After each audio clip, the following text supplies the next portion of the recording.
Hello, everyone, and welcome to Just DAO It, the podcast for people starting DAOs. I'm Adam Miller, and I'm your host. I'm the CEO of MyDAO, which provides legal entity solutions for DAOs. And prior to starting MyDAO, I did consulting for people starting and operating DAOs.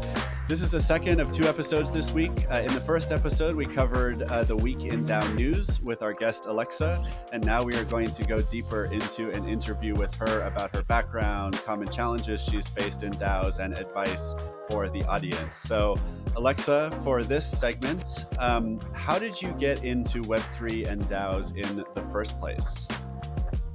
I worked in tech startups, and the last one was actually a fintech, which I really wanted to change and was looking for something different.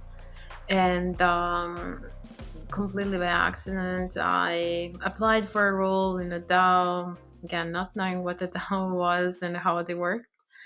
And DAOs came to me quite naturally, understanding how they operate, what their on-chain and off challenges are, of course, like the legal and the compliance issues, how communities work, and understanding the community itself. So based on that, you can actually design a good governance and good decentralized operations that are actually sustainable, and how to build a project in the manner that it needs to reach certain level of maturity so it can actually decentralize properly, and that the trust between the community and the initiators of the project goes both ways, not just community towards the founder. Wow. So it sounds like you've seen a lot, and it sounds to me, if I were to summarize, you help DAOs figure out how to be a good DAO, an effective DAO. Is that fair, or is it more specific? Well, I consult and advise on frameworks for the governance and for decentralized operations, because as we know, the governance is what's in the code, right? So let's say that cannot be corrupted, and that it's autonomous and does not require human intervention until some degree. However, the operations of the DAO are actually where the centralization risks happen. And what happens as well is that projects go DAO too soon without being ready to DAO, and that can cause many problems down the road. So what I do, I support with a roadmap on how to go down and how to build the trust towards the community, and how to actually properly educate the community so the community is supporting longer term, not just when the bull market is there and when everyone is happy. Because if you don't have a good and supportive community when the market is like today and when it's bear market, well, you're not gonna really make it, right? And it's the projects are highly dependent on the community. And since this is a very, very new environment, even though there is a lot of buzz going around there and many brands are getting into, many people are getting into it, the majority of those people are actually getting into it without even understanding what the DAO is, how they operate, and what are some of the challenges. And many think it's super easy. I started teaching recently in a school about DAOs, decentralization, and governance, and I had a governance class, and I was explaining, right. So it was like more than 2 hours just talking governance, and the class was like, oh, we didn't know there's so much to talk about here. And I was like, yeah, there is. And one guy at the end of the class, he was like, now I understand why my country is dictatorship. Like, well, I mean, of course, I laughed, but I was like, well, this is not really much of a comfort, right? It's funny because I've heard some people say that like that's the model DAOs should follow, at least for a while, is like benevolent dictatorship until they get to a certain level of maturity. But I don't agree with that, although I think there's something to it. But it's interesting to hear that you're using a model of at least people are reading into it, comparing governments to DAOs. Is that a comparison that you think is apt or that you use a lot? how people usually understand DAOs is like, well, there is no CEO, there is no CTO, CMO, which is great, right? So there is no management level. The community decides everything, but what the issue happens is just that the community is not active enough, right? It's not involved enough. And then what you need to do is to make those decisions, right? Like you trust a small number of people. But again, DAOs are a buzzword, and if you're building upon just because something is buzz without knowing how it actually operates, like you cannot really go far. And if you're doing everything opposite of what you know is in decentralized world, it doesn't mean that you're doing it the right way. It's not sustainable long term because unlike some of the governments, right? Because some of the governments, right? So you can actually use the models and kind of copy, modify, paste. In DAOs is not as possible that, in my opinion, because every community is different and the governance that you're building for the project needs to fit the community itself, right? So if we go back to the law, right, so how actually law was created and modeled based on the people and how actually people react to certain things. And first we had customs, right, like some tradition that we used to behave and we saw it as a ruling. But when people started realizing that's not really the way to go, then modified it based on the people and on the events.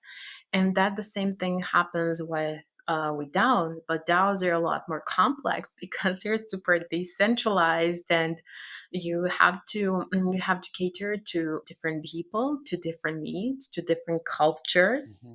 right? Because that's something that one needs to take into account.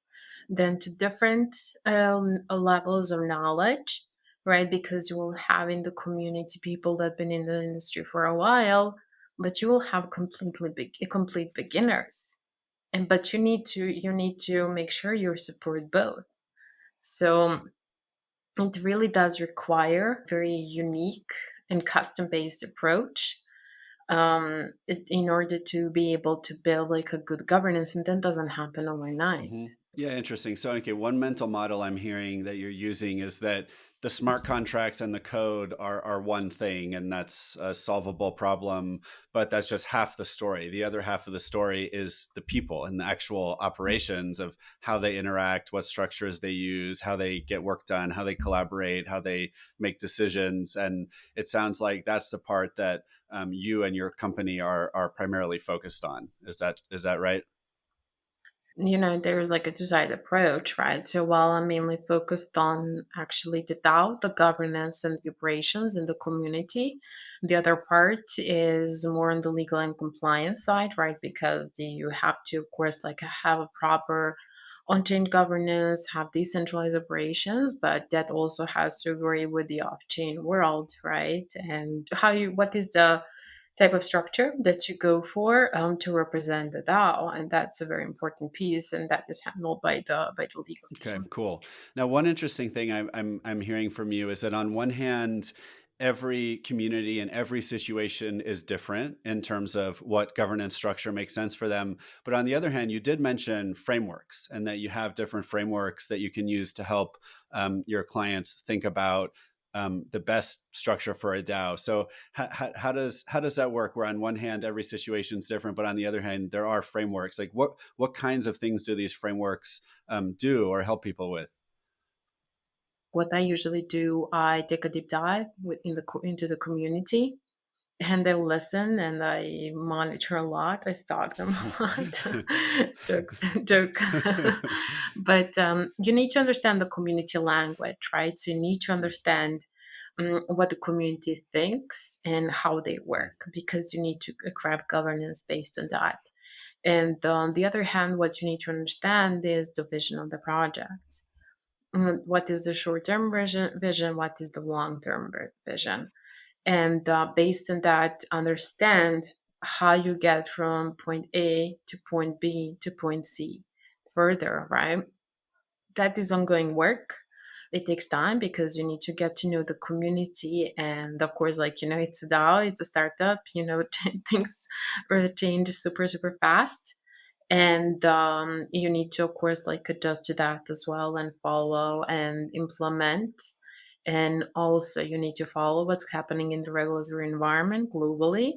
Again, where the investors are from, where the founders are from, what are the future plans for expansion for this and that. And make sure that building now, what you're doing now, is actually going to work in a year or two. I mean, of course, like to the best of your ability, since the current framework is quite shaky, and it's in the discovery phase. You just need to take all that into account and get very creative, I would say. And the community is the key component. And based on that, you also need to craft necessary policies, all right, in order to make sure. And those policies don't need to not all policies are coded, right? Because you have the rules within the DAO, of course. I mean, the code of conduct, for example, or the proposal policy. Some of that you can code, but some of them you cannot, because it's mainly human dependent and how the community behaves. If someone keeps being offensive, for example, on Discord, I mean, you cannot really kick them out by with a smart contract, right? But what you need to do, you need to have code of conduct as a policy, as a very transparent tool that does say that if you do this, this, and this, first you get muted, and if you keep on going, well, then you get banned. Like, that doesn't exclude you as a DAO member, as a holder of the assets, but does exclude you as a Discord member for the reason that you're literally either harassing or spreading FOMO, or a bunch of things. I mean, I've been involved. I mean, the things I saw and read on Discord are just sometimes, to me, wow. And for that, you have to be ready and craft policies that can actually respond to different Mm. situations. So just tell us a little bit about what's the structure within which you're working. I know you have a company called, is it WACEO? Am I pronouncing that right? Yeah, And so yeah. what's the structure of the company? What's your role there? How do you guys engage with customers? So it's a nonprofit based in Brussels, and I'm managing director, and the team is also fully decentralized as well. We work with different blockchain-based projects where we support with, of course, like with the on-chain part, with governance, operations, community, and the off-chain, basically the legal compliance, risk management. We're in a nonprofit association, and we have members that are either service providers or individual consultants, and that can provide services to the projects, where we are basically act as a middleman in that relationship, because we act as a legal representative of DAOs, of Mm. those blockchain-based projects, and with that, we mitigate the risks of centralization or taking on unlimited personal liabilities.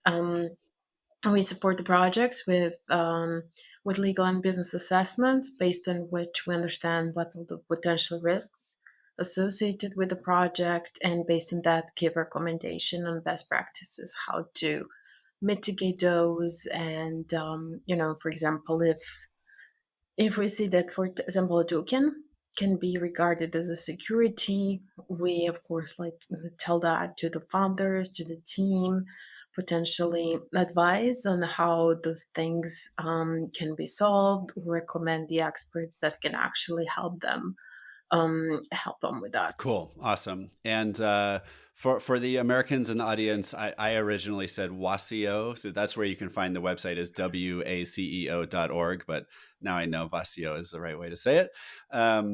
So Aléksa, would you tell us, from all your experience working with so many DAOs, what's the most common growing pain, early challenge that you see with these DAOs, and how would you recommend people address that challenge? Well, yeah, what I think is, that point of understanding, what the DAO is and how decentralization actually works. And what I've noticed that the communities, they do not really understand what their role is, and of the community members, both individually and collectively, and they just don't understand that they have no clue where their power lies, and that if the founder is just not good, like, you can kick out the founder. You can literally do that, but the communities are not really aware of it because people come from that Web2 mindset, right? Like, and we are used to having those leaders, and that, of course, like, you cannot kick out a CEO or an MD from a regular company, but you can actually do that. When it comes to that, of course, you cannot take away their assets or take away their community membership, but the role they have within the DAO, that can be removed by a simple proposal and a vote. And what I've also noticed is that a community also wants to be selectively decentralized, and everyone is talking a lot about that transparency, communication, this and that. But when bad things happen, they're like, we don't need to know that. Like, why did you tell us this, right? So why don't you keep that within the theme? And we don't have to know these things happen. And I'm like, Hmm. wait, dude, like, that doesn't work that way, Hmm. right? So it's not like you hear only the great news and the good news, and then when fluff hits the fan, you're like, no, I don't want to do that. Like, you guys deal with that behind closed doors, and comments like that brings about like a bad feeling, or like within the community.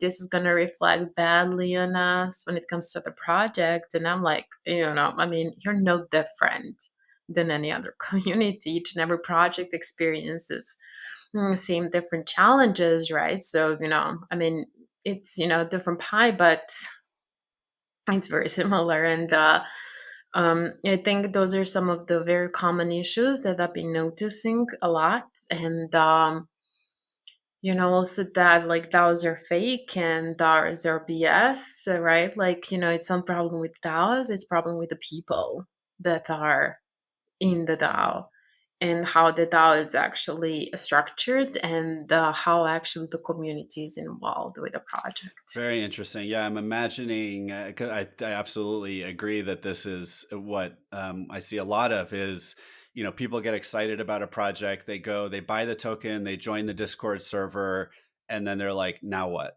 right? And so maybe some of them figure it out, but for the others, I think it's important, as you suggested, to somehow let them know what their role is, which could be as little as just be a community member and just hang out in the Discord and maybe vote occasionally, but they need to know it's that, or maybe there's an option to do something else and contribute in a deeper way. The problem comes from both directions, right? Because the founders also come from very centralized environments, right, where they are like, well, we're going to work with people only that agree with us, or with the people um, that we chose, right? A lot of people that are extremely active on Discord. I mean, you really need to chill, right? So Discord is literally like a full-time job, and you cannot really be omnipresent all the time and show up for your Discord shifts, right? In order to be regarded as a valued member. And I think what is definitely happening is that people are really working on the principle of quantity or quality. So, what are the challenges that you see DAOs facing a little bit further down the road? So they've made it, into a more mature stage. What's the most common challenge that you see, and how would you recommend people address that challenge? Well, I definitely think that the regulations are going to be a major, major challenge for the next few years, because Relations? Like, what do you mean by relations? like Oh, regulations. regulations, Okay. sorry. Okay. Because even though we have those LLCs or nonprofit foundations that we are using to incorporate the DAO, right? I mean, the entity representing the DAO, that's not the solution long term. And when more regulations are enforced, right, actually implemented, And when we start understanding a lot better how we're going to treat NFTs, right? So what is the taxation and the this and that, and that's gonna have a major impact actually on DAOs in general, on communities, and how the projects are actually structured. Yeah, one specific thing I see as a big challenge related to that is even just let's say a DAO is going to use a Marshall Islands DAO LLC. They need an operating agreement, Hmm. and the operating agreement is the governing document for the organization. And that agreement can talk about smart contracts and tokens and how those are involved.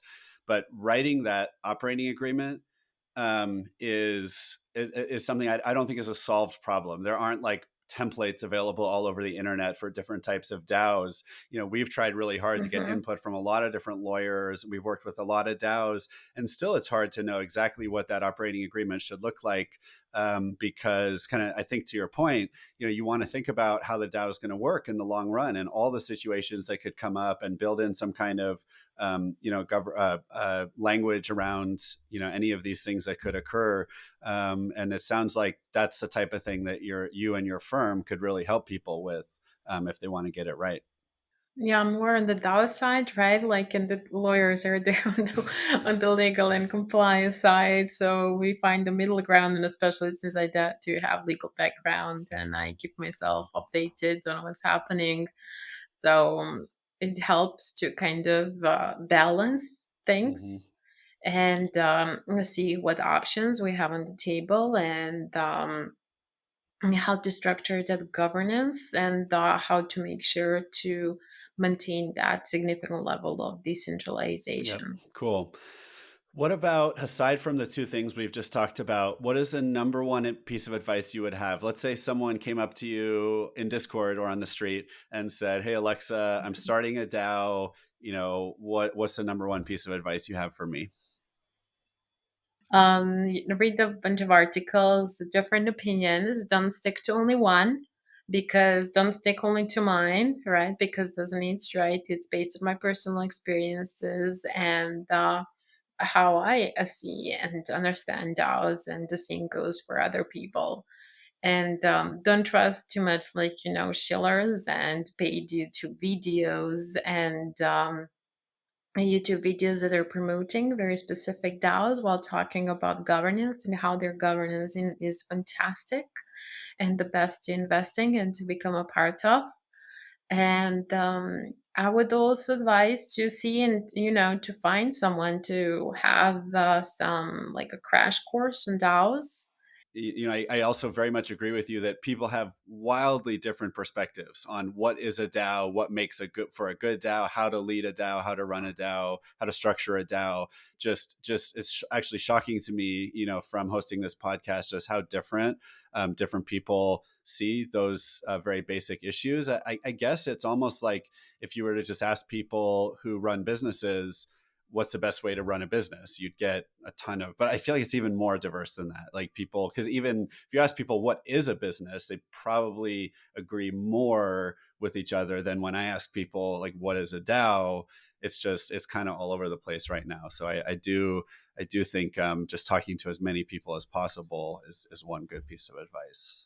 All right, the last couple questions for you, Alexa, before we conclude. The first is, do you have any favorite tools that you would recommend people check out related to DAOs and running DAOs? Actually, like, recently became a fan of Charmverse. So it's basically a tool that is combining or very Web3 used tools such as Discord, Discourse, and also Notion. They're also implementing Twitter like feed, and also having some, if I remember well, some LinkedIn features. And you can also earn hopes. And there is also like a governance page, there is a forum, and there is Discord feature as well. I mean, Discord like. So it's a tool that combines multiple tools into one, and it's built on Web3 basics. So that would be, some of the tools that I would recommend checking out. Awesome. And what about any favorite DAOs, or not just favorite DAOs, but if there's DAOs you'd recommend people check out who are new to DAOs, what would those be? Well, it depends on the interest, right? So if you're a legal woman interested in entering blockchain industry, then I would definitely recommend to reach out to me because I'm launching a project, Women Empowerment, that is aimed at educating female legal professionals in crypto, blockchain, Web3, with the goal to create a Shiba the environment where the women feel empowered to become builders themselves in the space. And we are very much focused on diversity and inclusion, and the project actually aims to target underrepresented communities and women in different regions that might not have had equal opportunities to get any sort of education on the industry. Then I would also, if you're new to the space, I would also recommend to check out On Current. It's a DAO in the making, so it's not a DAO yet. And basically, what they do, they're looking to bridge the gap between to bridge the knowledge gap between Web 2 and Web 3, and actually create that single point of truth of knowledge and research that you can actually go to and get valuable insights, because the reports, white papers, and all the content that is created actually comes from collaboration of multiple experts. It's called Current. Is that what you said? Or Open Open Current? current. Okay, cool. Open Current. Yeah. And Yeah, so it's open, it's CURRNT. okay, So awesome, omit the perfect. E. Thank you. Yeah, and the It's always something interesting and different. yeah. Awesome. And I think the audience knows I like to recommend Bankless is a great DAO that publishes a Oh lot of yeah, great content. So absolutely. definitely check out Bankless. It's the podcast I listen to the most, is the main Bankless podcast, Okay. but there's also a ton of other podcasts that have spun out of Bankless DAO that are really good too. All right, Alexa, where can people find you and your projects on the web and on social? Well, you can find me on Twitter, LinkedIn as either Aléksa Mil or Aléksa. And also, I'm launching my own podcast, which is going to be DAO today. Yeah, and the audience, you can find me on Twitter at 0xthriller. My DAO is at MyDAODS. That's MIDAODS on Twitter, or mydao.org. Please consider leaving a review or liking us on whatever platform you are listening or watching on. Alexa, thank you so much for joining. This has been so much fun, and I'm Sure. really, really glad everyone gets to hear all the cool stuff you had to say. Yeah, awesome having you. And for the audience, are you thinking about starting a DAO? Just DAO it.